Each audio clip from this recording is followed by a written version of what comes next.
Follow Paddy Power on Snapchat. The username is @thepaddypower, and we promise there won't be any boring snaps about gigs, the weather or the gym.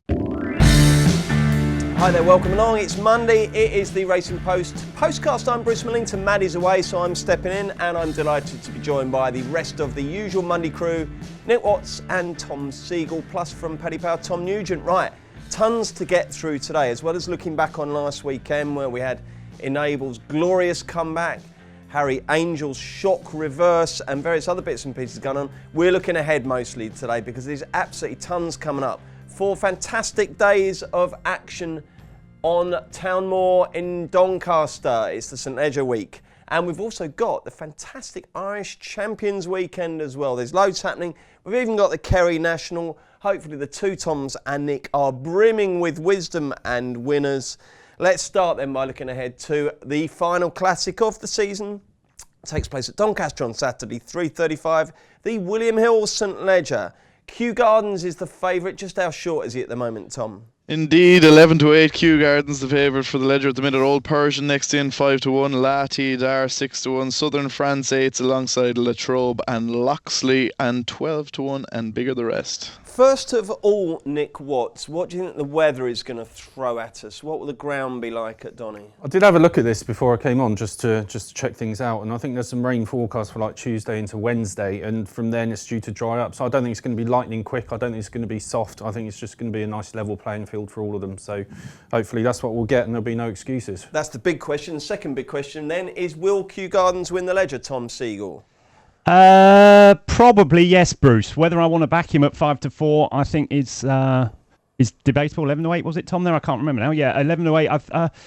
Look, he's the best horse in the race. I think he's won the Group 1. I don't think there's another horse in there that's won a Group 1.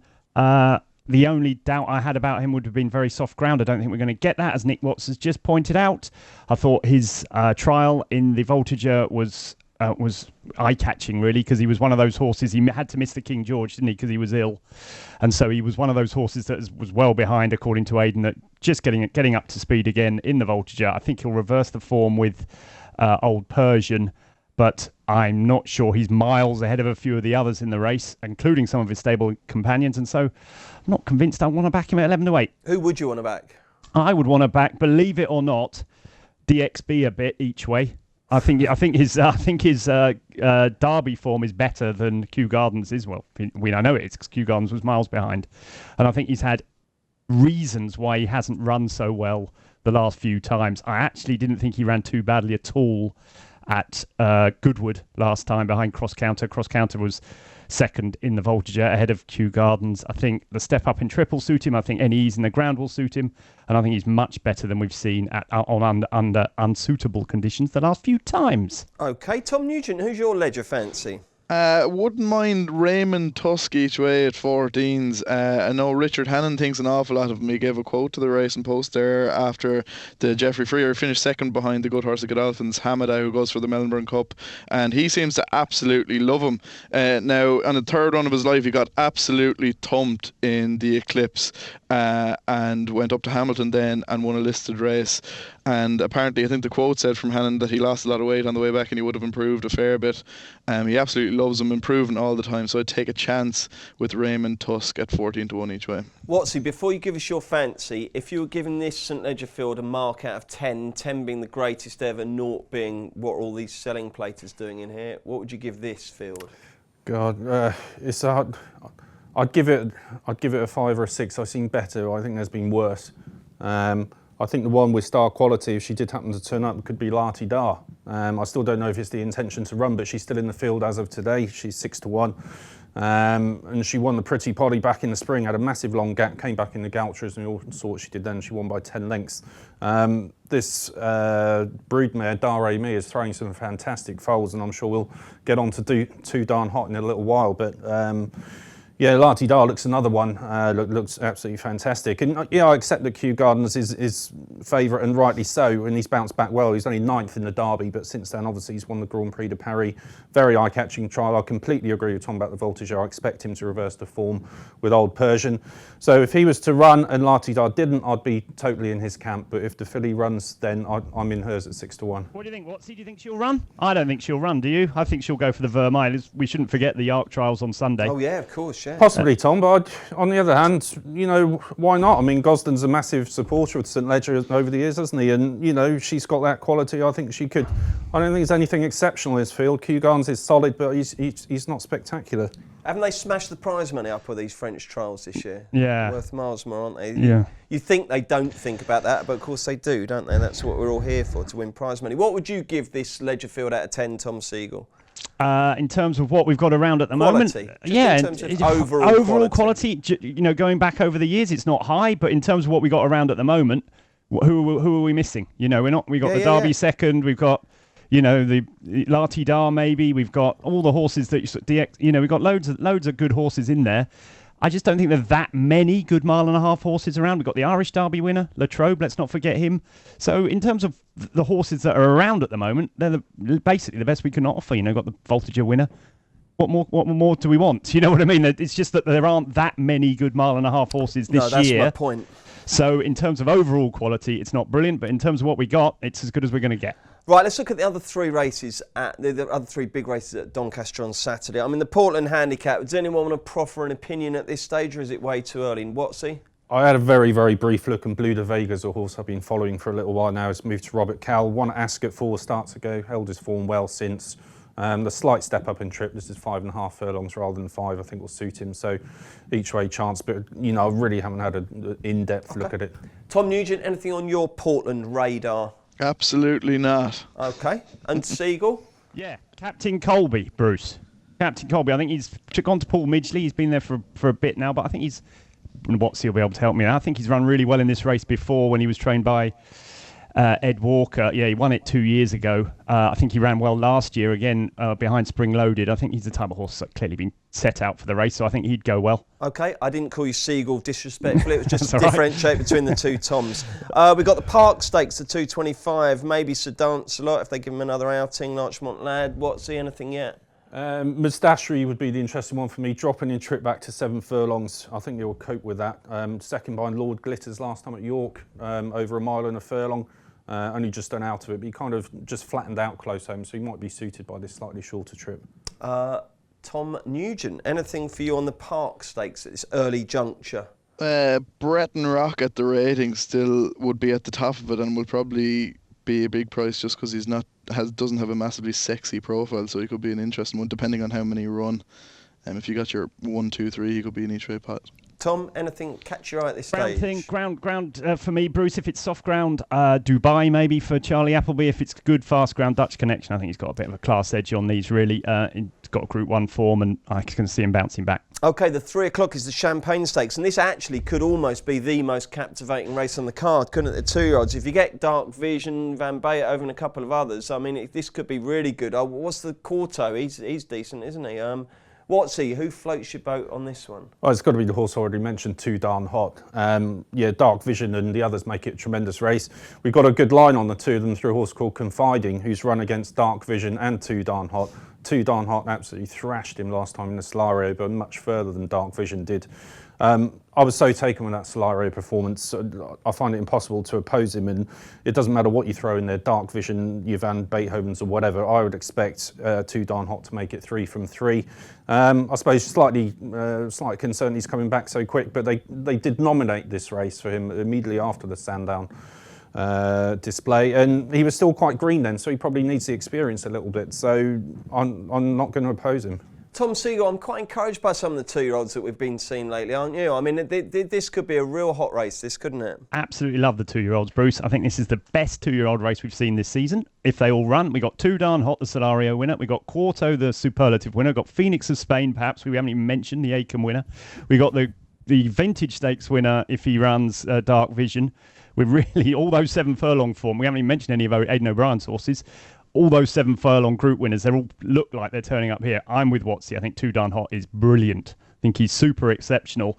Dark Vision for me has got masses to prove. I think the form at Goodwood I thought it was a bit of a fluke. They went way too hard and he sort of just picked up the pieces late on. I like the Charlie Hills horse to Phoenix of Spain, but I think he'll be better. He's a big old weak thing. I think he'll be better next year. And Quarto, though, is very, very good. He's a very well bred horse. Dubawi out of a horse of Luca Kumani's that won over 1.5 miles. So I think he's going to stay really well. I basically think those two, Quarto and Too Darn Hot, might be the best 7 furlong 2-year-olds we've seen in this country this season. So if they turn up and take each other on, it's the race of the week for me. No betting as yet, Tom Nugent, but I guess if Too Darn Hot does run, he's going to absolutely dominate the market, isn't he? Yeah, you'd imagine so. He's quite a long way clear on his race and post rating anyway. And just the visual impression he made the last day, when he quickened up, like it just made your jaw hit the floor. So it'll be very interesting to see what price the lads throw him up for a show. I haven't a clue what price they'll make him now, to be honest. Okay, let's look at Ireland next. Success ain't earned, it's bought. That's why at Paddy Power, we paid the big bucks for the best tech nerds in the world to develop our new, fastest ever app. Download the new app from the App Store or Play Store now. 18 plus, begambleaware.org. Welcome back. Let's look now at Irish Champions Weekend. I still think it's a slight disappointment that Irish Champions Weekend clashes with the St Leger, but something's got to give, and the beauty is that it's given us an absolutely fantastic weekend, packed with action wherever you look. So they're racing at Leopardstown on Saturday and they go across the Curragh on Sunday. But the main action of the weekend takes place 6:45 at Leopardstown on Saturday. It's the Kipco Irish Champion Stakes. Let's have some betting. Tom Nugent. Yeah, Roaring Lion tops the market at the moment. 5-4 favourite Saxon Warrior next in 7-2. Then it's 8-1 Cracksman and Study of Man. 14-1 Lancaster Bomber and Verbal Dexterity. And 16-1 Bar. Might we see the old A-mod, do you think, Tom Siegel? Amerigo Modigliani?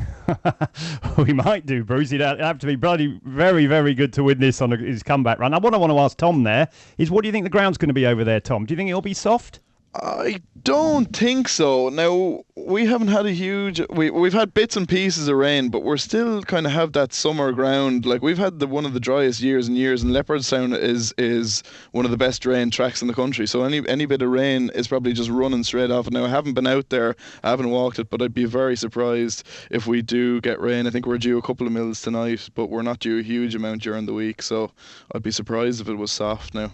Well, there we are. Then that answers my question. Roaring Lion will win, Bruce. Who will? Roaring Lion will win. Yeah, I think he'll just win, yeah. Tom, can you just explain to me this lingering notion that Saxon Warrior is a top-class racehorse? I mean, I know the Guineas was fantastic, but he's basically turned into, just an also-ran since then. So if he's 7-2 now, that means I can play Slam again, doesn't it? You can place Slam. He does place quite a lot, Bruce, though. I mean, he hasn't been out the 4. I know you would have got to it's only small fields, but look, I'm with you. He's just simply not as good as Roaring Lion. That's the thing. So 7-2, I don't understand the price. I think he should be much bigger than that. The French Derby winner Study a Man's in there.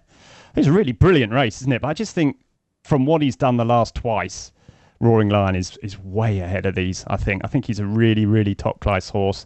He's on your wall in the at home. This Roaring Lion. I just think he's really good, and I think he'll win. You discovered him, didn't you?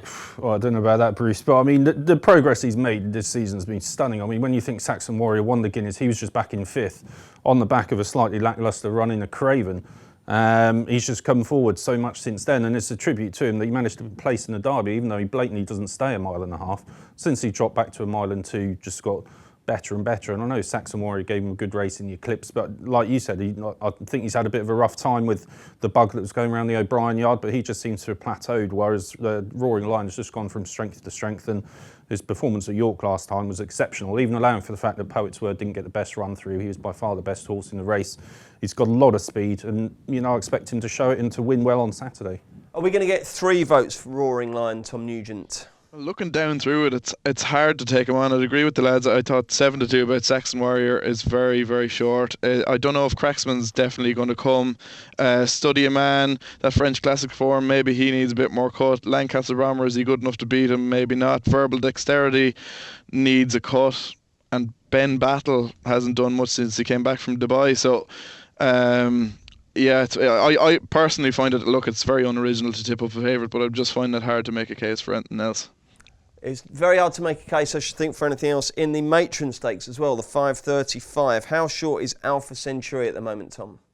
2 to 5 at the last time I checked, and it is still the case. 2 to 5 Alpha Centauri, Al Jazzy next in at 10 to 1 alongside Magical and Lawrence, and 12 to 1 and Bigger the Rest. Tom Siegel, could we just go with a little roaring line Alpha double? Yeah, why not? Why not? She's it's funny, isn't it? Because I think we did a few of these a few months ago, Brucey, and we were saying, it's not been a great flat season, has it? And we were a bit down about it. But since then, we've had some really top class performances. I think the top of the horses are really, really exceptional. I don't think there's that many of them, which makes some of the racings uncompetitive. But I think Alpha Centauri, Roaring Lion, Batash when he's on his day, they're absolutely as good as we've seen. And I think Alpha Centauri is as good a filly as I've seen for over a mile for ages. I cannot see any way anything can get near her. The only issue would be if it bucketed down with rain. But our resident Michael Fish over there in Dublin tells us it's not going to happen. So people get bored about races like this when it's so one-sided. But I think any time we see Alpha Centauri runs a good day in my book, I can't wait to see her again. I just think she's brilliant. She is, but she's also getting backable, isn't she there, Tom? I mean, like I say, even just as an enhancer, I mean, it seems a decent price. Watsy, will you be smashing up the double, do you think? Yeah, I probably would. And you go back to this weekend's results, Recolatos winning in France yesterday just underlined again the strength of Alpha Centauri and how she stands above all the rest in this category. I expect her to win well. If they sent Lawrence over, I think they could pick up a nice bit of place money, but I don't see them getting near the favourite. So, yeah, I think the double is a fair bet. OK, brace yourself for that, Tom Nugent. Tom Nugent, give us anything else that you like at Leopardstown on Saturday, or indeed at the Curragh on Sunday. Oh, God above. Well, if you want back to the double, probably is 9 to 4 on site with Paddy Power at the minute. And to be honest with you, Bruce, I haven't really gone through the card to a huge extent yet for the weekend. So that's absolutely I'll fine, keep Tom. my powder dry. We will be back on Friday for a proper in-depth look at the weekend. Anything else, Tom, that you're looking forward to seeing run in Ireland over the weekend? Yeah, I love the 2-year-old races, Brucey. As I say, I'm really looking forward to the Group 1, the National Stakes. I'm looking forward to seeing Anthony Van Dyke, who sort of, I think, is Aidan O'Brien's sort of our best 2-year-old so far. I know people are talking about 10 Sovereigns and he might be a bit quicker, but I think he's really, really good. And if Quarto doesn't turn up at Doncaster to take on Too Darn Hot, and then it will be a great race between those two. I'm a big Quarto fan. I think he's sort of gone under the radar. I think a little bit of ease in the ground, which I expect there to be at the Curragh. I know it's not going to be fast anymore. I don't think now we're into the middle of September. I think he'll be really good. So for me, Porto is the horse I'm most looking forward to seeing on Sunday. Yeah, I agree. His name cropped up this morning. We were talking about the weekend, and it's basically a lot has happened on the 2-year-old scene since he last did his thing, isn't it? But he could still be the governor, couldn't he? Nick, what else are you looking forward to seeing in Ireland this weekend? There's a 2-year-old Kevin Prendergast called Mad Moon, who won on his debut at Leopardstown, won really nicely. Beat a horse called Sydney Opera House of Aiden's, who's come out and won really well since then. He's in a Group 2 at Leopardstown on Saturday. I think he's also in the National Stakes, but if he went for that easier one, the Group 2 on the Saturday, I think he'll take a lot of beating. Excellent. Jolly good. Well, there's loads more great stuff between now and the weekend. We'll be looking ahead to that and looking back on the weekend next. Check out Paddy's Rewards Club. Simply place 5 bets of £10 or more across any sport in a week, and you'll get a free £10 bet then next week. T&Cs apply. 18+. BeGambleAware.org. Welcome back, Bruce Millington, Tom Siegel, Nick Watts and Paddy Power's Tom Nugent. OK, before we get to the Ledger and the Irish Champions weekend, which we've already touched upon, there's some decent stuff. 3 other days at Doncaster and a big day over in Listowel. On Wednesday, it's the Kerry National. The likes of Jury Duty, Snow Falcon, all those old favourites are running. And we'll do that one next. Tom Nugent, how do Paddy Power bet on this? Yeah, we're Snow Falcon at the top of it, 6 to 1 alongside Blazer. Jury Duty next in, 7 to 1. Rogue Angel 9s, 12 to 1. Peregrine Run and View Morvan, 14 to 1, and Bigger the Rest. And we'll stick with you, Tom Nugent, for the winner. I quite like the look of Slow Motion originally. She's a grand graded mare. She's been placed in a couple of grade 3s, and she was 9th in this last year when it was absolutely bottomless. She's still relatively well treated. I think she's £4 lower now than she was last year. I think better ground will suit her. And there was a couple of English horses thrown in. I was very interested to see Del Arca is in the betting at the minute. Yeah, he's rejuvenated, the old Del Arca. As is. Del Arca won on the flat, didn't he, the last time? And Shantou Village Village is in there.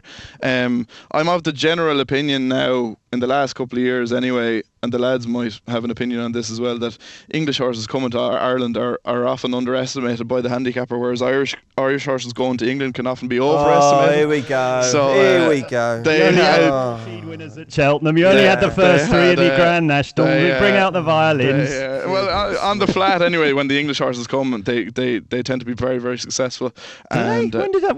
Which handicaps have we won this season? They'd often Midgley would often bring a few over to the Kerr and pick up a few of the bigger handicaps, wouldn't he? I don't think we've done it this year, though, have we? I think you've sorted that out. I think you've sorted us out good and proper. But anyway, it then. would just be interesting to see Shantou Village and particularly Del Arca in the Kerry Nationals. Interesting to see if they're backed on the day. I've got to say, before Tom got his violin out and started whining about Irish handicap marks, Tom Seagull, it does amaze me how many potential opportunities in Ireland tend to go begging from the English trainers. You know, you look at both flat and jumps, there's some fantastic prize money offer over there. It just seems to be the same small group of trainers who go for it. It's weird, isn't it? Bruce, I couldn't agree more with you. I've written about this many times in the Weekender. It's a little bit embarrassing that we moan about, some of our trainers moan about prize money, and then they have these 60 or 70 grand handicaps out there with the bottom rated horse will be 120, 125, which are basically, and they'll opt to run at Kelso or Newton Abbott, offer 125 for £4,000 and then say we haven't got any prize money. It's absurd. I couldn't agree more with you. And don't forget, a pound is €1 now. So a 60,000 euro venue used to be 40 grand. It's now 60 grand. They're missing out. They're massively missing out. I mean, this Kerry National is 118,000 euros, to the winner. I fully, it's great that Neil Mulholland and David Pipe have gone over. They're two of our more forward-thinking trainers, but there should be 15 runners in that. Yeah. 15 English entries in that, because that's the way. You can't complain about the prize money at Newton Abbott at Cartmel and then throw up an opportunity to run in a race like that. It's madness. They're also well handicapped, according to Tom. Now listen, Tom, I want you to keep your powder dry, because in Wednesday's Racing Post you'll be naming the winner of the Kerry National, hopefully. Just give us a clue. Where might you be looking at the top of the weights, or have you had a good look at it yet? I've had a good look at it. I was disappointed to see my Hennessy selection, actually, Snow Falcon. I'm really looking forward to seeing Snow Falcon one day running a Hennessy at Newbury. There's no such race. The Ladbrokes Trophy. I call it the Hennessy every week, and thank you for sorting me out there. The Ladbrokes Trophy race at Newbury, Snow Falcon. I think he's a really good horse, but he's got an issue with his jumping, hasn't he? In the Galway Plate last time, I think he took about 4 fences home. He did incredibly well to finish fourth. He stays 3 miles well, and I think he's a really, really well handicapped horse over fences. But 6-1 when he jumps like that is going to be an issue for him. So, normally when I do these races, Bruce, these staying handicaps, it's simple. Look for what Gordon Elliott's running and choose the wrong one normally. But but that's what I'll be doing, because he will have targeted the race. He's won it. So many. I think he dominated it recently. Just checking now, but he's won it the last twice. Potter's Point won it last year. Wrath of Titans won it the year before. We've hardly heard of them since. I just think, the first place you got to look is with him, because he's got 400 horses and he's going to have targeted some of them at this race. Have you sussed the Kerry National winner? I actually agree with Tom Nugent. I think Slow Motion's got an excellent chance. I think she's been crying out for a bit of good ground, which is apparently what it is at Listowel at the moment. She doesn't like that bottomless stuff that you get in winter, so her form has a bit of an uneven look to it, but she's very high class on her day. And you go back to the plate last year, the Galway Plate, she was third behind Balco de Flo, who's won at Cheltenham this season, not beaten very far at all. That's the kind of performance she's capable of. She wasn't beating a million miles in the Galway Plate last time. I think she finished 6th to Snow Falcon's 4th, so it wasn't a dreadful run.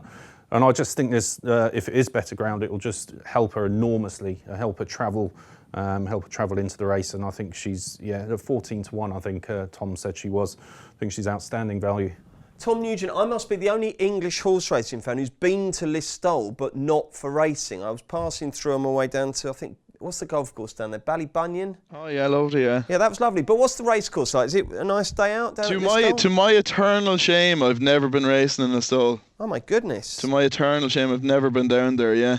I'm from the other side of the country. I'm from Kilkenny, so I would have grown up on all the East Coast tracks, but I've never been down to Listowel. What's the point, Bruce? How did you get on round Ballybunion? Hardest golf course I've ever played. Do not ask, honestly. I'll tell you what. We had caddies. My mate said, come on, let's get a caddy. I was like, I don't need a caddy, honestly. So we had caddies. And if you remember the first tee, Tom, there's a graveyard right opposite you. And it's literally at 90 degrees to where you want to hit. And my first tee shot, with thousands and thousands of people backed up on the queue looking, ended up in the graveyard. It was almost impossible, but the golf course was ridiculous. I've got a good Ballybunion story. I went there about 20 years ago with my brother, and we were doing a tour of golf courses around Ireland, and we were sitting playing Ballybunion. We were playing the fourth, and it's all in those dunes, in those dunes. And behind us was Dick Spring, who was the president, was he, at the time, Tom, of Ireland? I don't know. No, he wasn't. He was in the government here. I think he was Minister for Finance. Minister of Finance, and he was playing behind. We didn't know who it was, and every time we went around one of these dunes, a bloke with a gun would step up on the top because he had all his protection all around him. It was so frightening. It's hard course, that. It is really hard. It was really hard, but it's great fun, isn't it? The golf course at Doncaster doesn't look anything like as hard. Let's switch our attention back to Doncaster, because we've got Wednesday, Thursday, Friday. We've got the Ledger Legends Day on Wednesday, which is always a good crack. Thursday, you've got the Weatherby's Bank 300 grand 2-year-old race, and there's various other bits and pieces going. Give us one horse to look out for from Wednesday to Friday at Doncaster, Tom Siegel. Right, well, I like the 2-year-olds, as I say. There's a filly of Saeed bin Saror's called Dubai Beauty, who might run in the Mayhill. She's not jocked up at the moment, but she was really, really impressive, I thought, at Newmarket. She's by Frankel. She beat a horse of Richard Hannon's called Posted, who was really well backed to win a group race afterwards, but sort of missed the break and didn't do as much for the form. But the two of them were miles clear. So Dubai Beauty is a filly by Frankel, 2-year-old Saeed bin Saror, who I've been waiting for.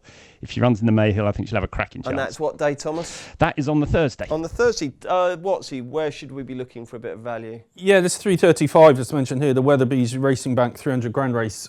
Brian Mean's got one called Ahmad in there, who won first time out with Newbury. And Brian Mean's horses, he tends to bring them along slowly, and whatever they do first time, the better second time. So the fact he got a debut winner is quite eye-catching in itself. Won really, really nicely. The second horse, Cap Francais, has won since, so I think the form's reasonable.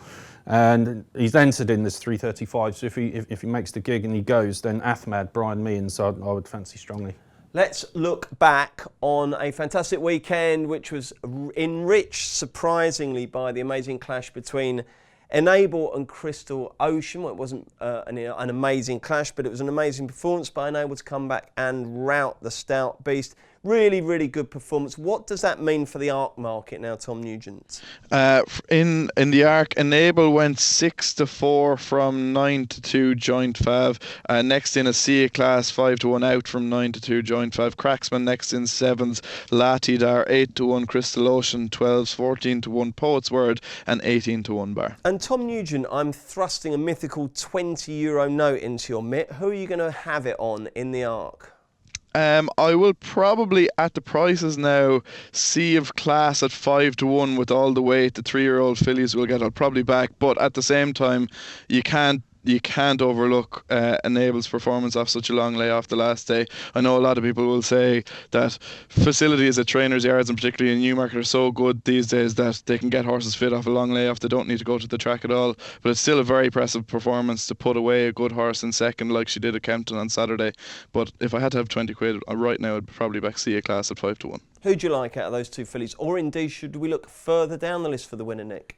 Yeah, we had a little chat about this a couple of weeks ago, and I mentioned Cracksman's name because he's not a forgotten horse so much, but I just think those performances in the summer, I don't think... He's a maligned horse, isn't he? Yeah, and I think things conspired against him in the summer. We obviously had a very, very hot spell, baked to the ground, and I just don't think he's suited to that kind of surface. I think when it gets to the autumn, when it's a bit cooler, when you get a bit more rain around, I think that's when he'll come into his own again like he did at Ascot last year. So I think he's a very decent horse to have on your side for the autumn. I think the plan is to go for the ARC, and I wouldn't forget about him because I think if there's just a little bit of cut in the ground, Longchamp, he'll come back to the kind of horse we saw at the back end of last season. We'll forget those. You're not concerned by what you saw this summer. You're perfectly happy to exonerate him on them. Yeah, I think that's a bit of a red herring. I mean, John Gosden was saying, he's more interested in the fillies now than his racing and all that kind of stuff. I think it's purely down to the fact that he doesn't like that sun-baked, hard surfaces that you get in the height of summer, and he's just better probably at the end of the season when it all just calms down a bit and it's a bit cooler. Tom, are you as forgiving as Nick where Cracksman is concerned? Stole my thunder, Bruce. Yes, I'm very much so. I mean, you look, even just go through the Racing Post ratings, I think his Ascot run when he was beaten the other day was his second highest ever Racing Post rating. So, first of all, he was beaten by a very good horse, but there was loads of mitigating circumstances. Very fast ground, hard race at Epsom the time before. It was still a good run. He was 8 lengths ahead of Hawkbill and a long way ahead of all the others in the race. It wasn't as bad as people made out. It's one of those situations where you've got a very high-profile horse, and if they don't deliver the goods, immediately they're maligned as though they're not as good as we thought they are. It was one day, one race. Things didn't go well. He looked a bit funny. It wasn't pretty, admittedly. But I think back on soft ground, I think that's the key. I don't think he's ever been beaten on soft ground or ground with the word soft in it. I do think he's a chance. I don't like Sea of Glass for the race myself. You don't? No, Why? I don't. One, I don't think her form's that good. It's Coronet and all those sort of things. I think we're quite clear that, you know, Enable and Cracksman are miles better than Coronet. And secondly, it's her style of racing. I think it's really hard. Unless you're Trev, she might be Trev, but she's 4-1. And I think we were backing Trev at bigger prices than that. And I know you were, Bruce, at this time, so. you know. And, you know, she's got that comfort. She's going to have to be, that's just the way they ride her. Now, they might change tactics and ride her more forward, but it's hard to do in the Arc that. You know, come around the outside. Often it's a draw race down on that rail. We've seen it before. She'll have to be super exceptionally good to win it. She might be, but let's throw in the possibility of soft ground. I don't think she'd like that. She's not for me at all at the prices, Sea of Class. I think it's between the two Gosden horses myself. I think they are light years ahead of the others on what we've seen so far. Poet's Word's the other one that you could give a chance to, because I think you can forget about his York run. But whether he will run in the race or maybe wait for the Champions Day, I'm not sure. But for me, it's the two Gosden horses. They're trained by the best trainer. They've got the best form. What more do you want? Well, it sounds to me like we needn't bother watching Trials Day on Sunday in that case, if it's all made up. I mean, is there any horse running, Nick, at Longchamp on Sunday on Trials Day that you might think, hang on a sec, I'm interested to see that, because that one might actually develop into an Arc contender? Well, the Gosden Ledger horse, if she does swerve that and goes to the Arc Trials on Sunday, as you mentioned, that would be definitely interesting if she went to the Vermeer and won that nicely. But the homegrown contenders from France, they don't really seem to be up to much this year. I don't think there's anything particularly from Japan that they've got that they're bringing over that's come with the reputation of horses of old like Orfevre. So, yeah, I mean, the two Gosden horses, Enable and Cracksman, I think you don't need to look much further than that. So, Tom, this Sunday, obviously, do you remember on Twitter, everyone, the first race would be run the Neil or whatever and go, there's your Arc winner. Then half an hour later, it'd be the Vermont, there's your Arc winner. And then the Foy came up, there's your Arc winner. But you don't think anyone will be the Arc winner on Sunday, no? Well, I think the Vermeer is an interesting race. I agree with Watsy about Lati Dar, because after she won at York last time, Gosden and Frankie said the St. Ledger straight away, didn't they? But then we had the story, you know, almost immediately the next day saying that, no, we're going to go for the Vermeer and the Arc. I think she's a very good filly. I much prefer her for the race than Sea of Class, because I like her running style more. She's sort of a grinder. And I think, you know, if you got soft ground there, that would suit her. The race would suit her more than Sea of Class. So I do think she's interesting. There's one I'd throw in there as well, who's a filly of Andre Farb's at a huge price. I don't know if she's going to run. She might go for the Champions Day. She might go. It's a horse called Musis Amica, who was second in the Diane over 1.25 miles. Now, she's by Dawn Approach, and she's from a family that stayed 2 miles. She's been crying out for 1.5 miles. That she did a bit of work, supposedly, at Longchamp at the weekend, and it was supposed to be exceptional. I think she's going for the Vermeer. She could throw her hat into the ring, but deep down, her Lati Dar, Sea of Class, they've got a mountain to climb. And Enable is just brilliant filly, isn't she? She's absolutely superb, as good as we've seen, I think. And for those two, for Sea of Class and Lati Dar to get to that level this soon, I think it's a massive task, and I'd much rather be back in Enable or Cracksman. Tom Nugent, what price is that Farb thing that Tom gave a big up to there? Obviously, someone in the trading room is of a similar opinion to Tom Segal, because it's not that big. Musis Amica is 13-2 for the Prix-Vermeil. Lati Dar is the 11-10 favourite, and it's 5-1 bar. Anything else we should be watching out for at Longchamp on Sunday, Tom? I see Capri is in to make his comeback after winning the alleged stakes at the start of the season. He's in the Prix Niel now. He did get thumped in the Arc last year, so I'm not sure if the plan is to go back and try again, but he's a horse I like. It'd be interesting to see how he gets on if he does run there. OK, let's look back to the Sprint Cup at Haydock on Saturday. Very heavy ground. Harry Angel came out. Everyone was concerned with whether he would trap. He absolutely pinged. but unfortunately, last couple of furlongs were a problem. He got well and truly run out of it. Nick Watts, what was your conclusion? What was your takeout from that race? Yeah, I mean, you know, you stopped the race 2 furlongs out, and I thought Harry Angel was going to do a similar thing to what he did last year. But obviously, I think just his exuberance just got the better of him, and you know, he didn't last home on the heavy ground. It's such a fine line with these sprinters that you tread because they're so wired that they just have to get it slightly wrong and go a bit too fast early on. We've seen it with Batash before on occasions, and you know, they just don't have enough for the finish, and he didn't. And it's hard to know what they're going to do with him now, because if he goes back to Ascot for the Champions Day sprint, he doesn't like Ascot, and you know, you might have bad memories of what happened at, you know, the Royal meeting in June, and he's never won there. So I'm not sure where Harry Angel goes from here quite. As for the winner, the Tin Man, he's very solid. You'd imagine he would very much go to Ascot and Champions Day and go there with a good chance, because he does go well there. If you're looking at the form in kind of purist kind of terms, I'd be a bit disappointed that Gustav Klimt got so close. He was well beaten behind Sir Dancelot the previous time at Newbury, and he's had a few disappointing runs this season. So I don't know whether that just holds down the form a little bit. So hats off to the Tin Man. Question marks against Harry Angel. Not quite sure what they're going to do with him. And yeah, disappointed, I suppose, in a way that Gustav Klimt ran as well as he did and finished where he did. A beautiful summary. Tom Siegel, anything to add? Is it almost the case that the Harry Angel team was so desperate to get him out the stalls that they almost, that was job done, and they were thinking this is good, but they've got him out too G'd up, really, haven't they? I mean, he just absolutely was so lit up, wasn't he, for the first half of the race? He was, but he's my number one horse off my list, Bruce, and has been all season. I didn't like him at York at the start of the season. He hung right across the track. He was worse. Obviously, we all saw what happened at Ascot. Now he's thrashed there. I mean, he starts short price every time. We've been talking about Cracksman, and everyone's sort of given up on Cracksman. He's done it once. Harry Angel's now done it 2 or 3 times. For me, he's just off the list. There's something wrong with him. I have no interest in Harry Angel in any race anymore. If he comes back, he's always going to be too short for me anyway.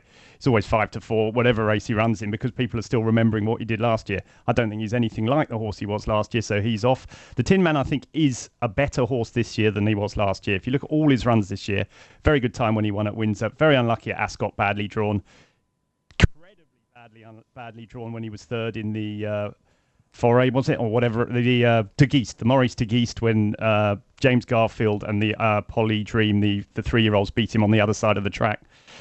Absolutely gutted I missed him on Saturday for the simple reason that it rained. I hate it when it rains like that, because I thought the Tin Man wasn't going to be at his best on the rain, but he was undoubtedly an improved horse. He's a lovely horse, isn't he, Tom, eh? He's absolutely brilliant. Never ever runs a bad race. I think he's been one of the unluckiest horses in training for many a year. So many things have gone wrong for him. If you look back through his form, just go and look at his last 2 runs and just, you know, go into the Racing Post website and order the race by the draw, and you'll see how unlucky he's been. At Deauville last time, it was like 2019, 18, 17, and then there's a rogue draw 2 or draw 3 in there, and it was the Tin Man. He had no chance from the draw. He was much the best horse in the race, and I was so delighted for him on Saturday, simply because he's just one of my favourites, and although I missed him, it was just a great race to watch. I love him. I think he's a superb sprinter, and we should be talking about him, not Harry Angel, in my opinion. Yeah, it's certainly a case of cometh the showers, cometh the man, wasn't it? What did you make of it, Tom Nugent? Good race. Yeah, great race. Obviously, disappointing, as the lad said, to see Harry Angel kind of bomb out a little bit. He just tanked through it, pinged the start and just tanked through it. I'm sure when you see Paddy Power's monthly profit loss, you won't be quite so disappointed, but go on. Well, as a racing fan, Bruce, you can be entitled to be a little bit disappointed. But the Tin Man now is favourite for the British Champions Sprint Stakes. 3-1 favourite from 8-1 after the race. Blue Point is next in 6-1. Le Breezy Breeze 6s. I wouldn't be surprised if Harry Angel is standing at stud come February. Fair enough. Right then, one more for the tracker before we go. Which horse caught your eye, Nick Watts? Well, it's a horse that won at Ascot on Saturday called First 11, trained by John Gosden again. Disappointed on his previous start in the Bahrain Trophy. They'd given him a bit of time off. He was a very unlucky loser at the Royal meeting earlier in the season. Came back and won a handicap nicely. He's very, very well bred. I think he's a half-brother to Kingman, sire Frankel, so doesn't come much better than that. It's taken him an age to get going, but he's getting there now. He'll go on soft ground, so he could have a good autumn. OK, Tom Siegel, which is yours for the tracker? I've got one horse, Akbar Shah, who won the last race at Ascot on Friday. Got a bit of a Spencer special. It came last to first, but he won by a long way. He won by 2.5 lengths. He was a maiden before going into this race.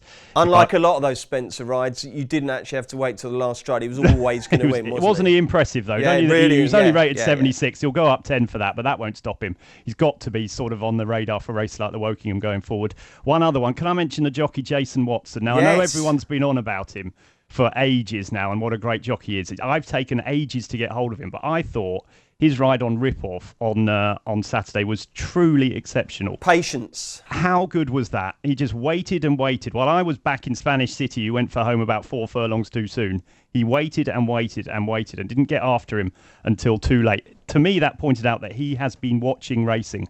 So many jockeys, I think, just get on a horse and don't think about it. He has watched Ascot closely. He's realised what you need to win races there. You need to be patient. You need to wait. It's very stiff. Horses get going for home too soon. And I thought his ride on Rip-Off was truly exceptional, simply because, not because he did anything difficult, but he thought about it.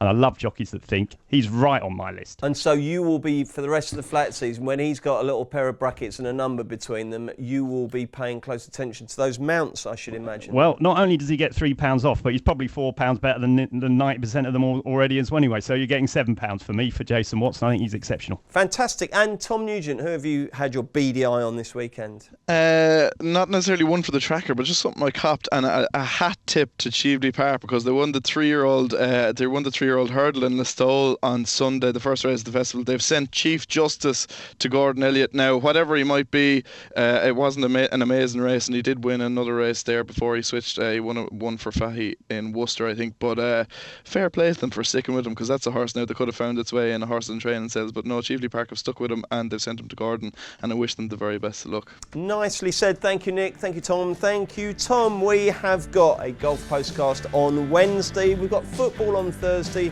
and we're back on Friday to look at the weekend racing action in depth. Do try and join us for all them. If not, back Monday. Goodbye. Follow Paddy Power on Snapchat. The username is ThePaddyPower, and we promise there won't be any boring snaps about gigs, the weather, or the gym.